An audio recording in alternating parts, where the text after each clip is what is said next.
Hello students, welcome back to computer science exam crack channel.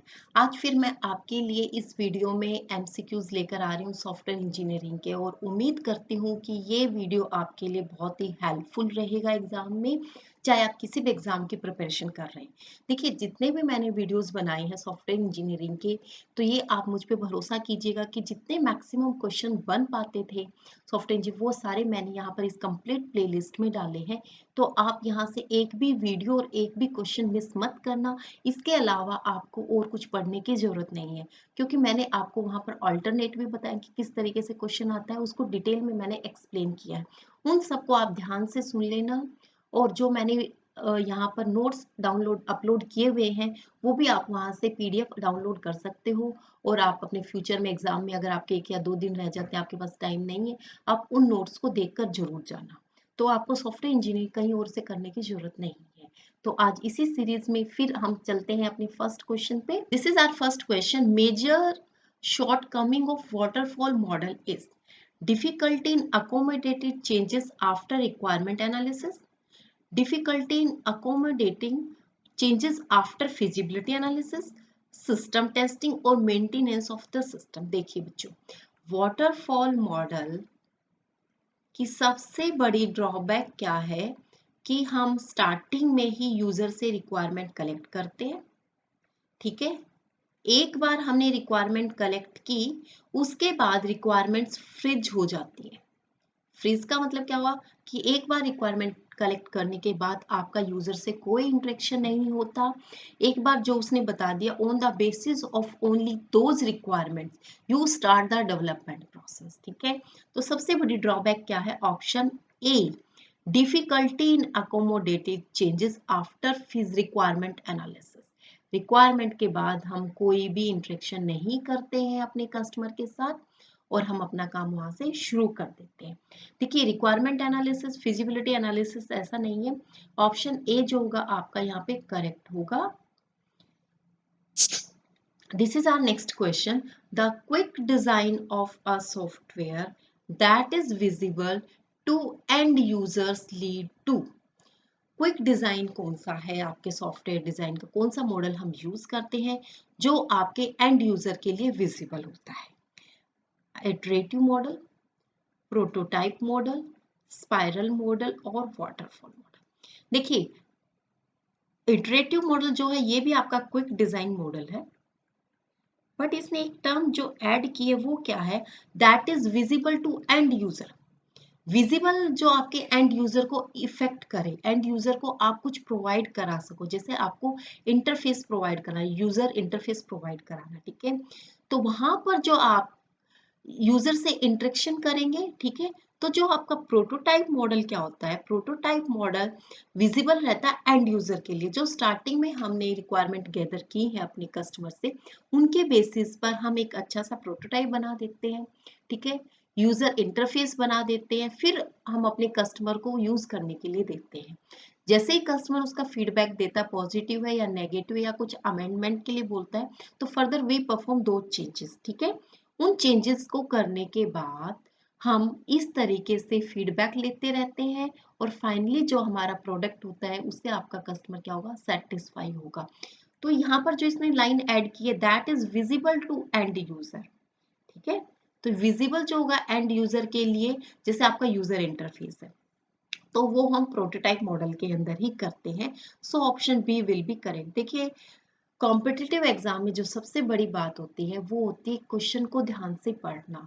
वहां पर बहुत twist होता है क्वेश्चन में, तो क्वेश्चन को आप 2 बार 3 बार जरूर पढ़ें, चाहे भले ही आपको एकदम से उसका आंसर क्लिक कर गया हो आपके माइंड में। ठीक है, लेकिन आपको जरूर पढ़ना है। नेक्स्ट है हमारे पास, for a programme of k variable boundary value analysis ills. आपके पास के वेरिएबल्स हैं।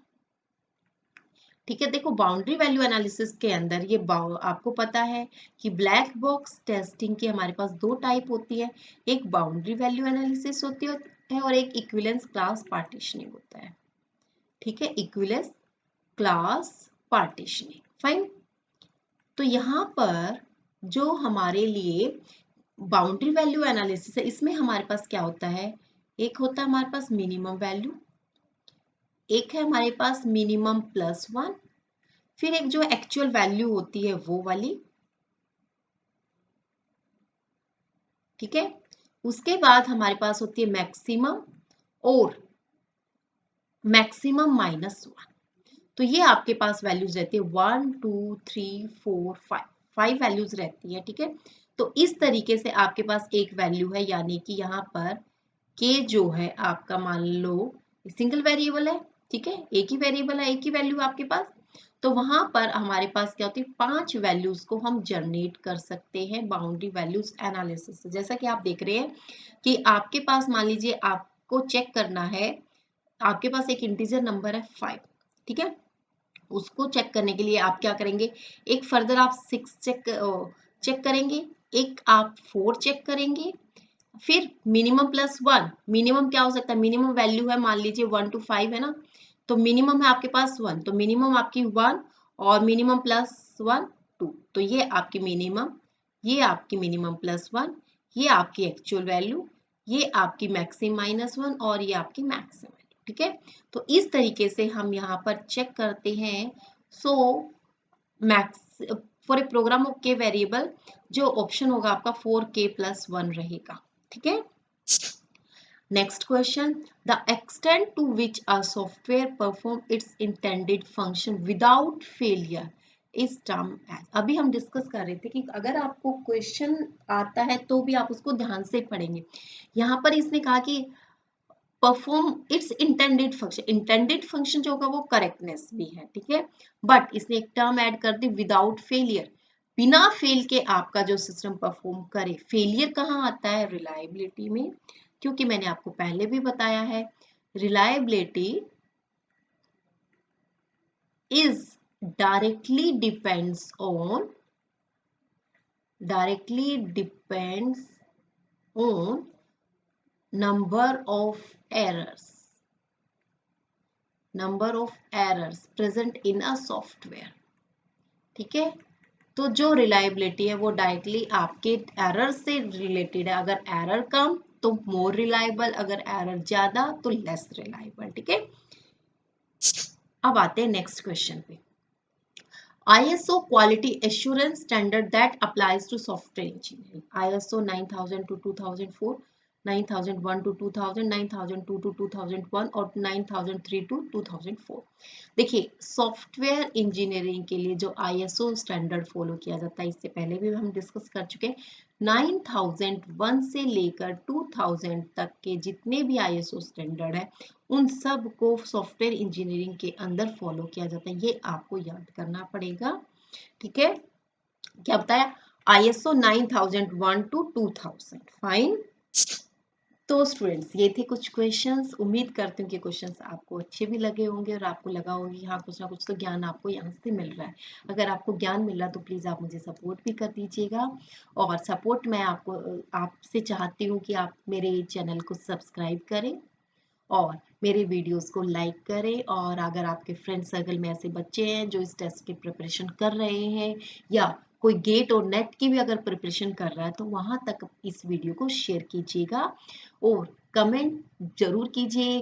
कमेंट करने से, कमेंट जो अच्छे अच्छे लगते हैं उनसे मोटिवेशन एक टीचर का बढ़ता है और जिससे उसको लगता है कि और भी ज़्यादा मेहनत इन बच्चों के साथ की जाए, ठीक है। तो इससे मुझे पता चलता है कि हाँ जो मेरे स्टूडेंट्स हैं वो कितने सिंसियरली मुझे लेते हैं, कितने सिंसियरली वो मेरे वीडियोस को देखते हैं। तो प्लीज़ इसमें लाइक शेयर कमेंट करने में बिल्कुल कंजूसी नहीं कीजिएगा, और चैनल को अगर सब्सक्राइब नहीं किया है तो बेल आइकन को प्रेस कर दीजिएगा ताकि आने वाले वीडियोस का नोटिफिकेशन आपको मिलता रहे। तो हम चलते हैं और मिलेंगे नेक्स्ट वीडियो में नेक्स्ट क्वेश्चन के साथ, तब तक आप इनकी प्रैक्टिस कीजिएगा। ओके।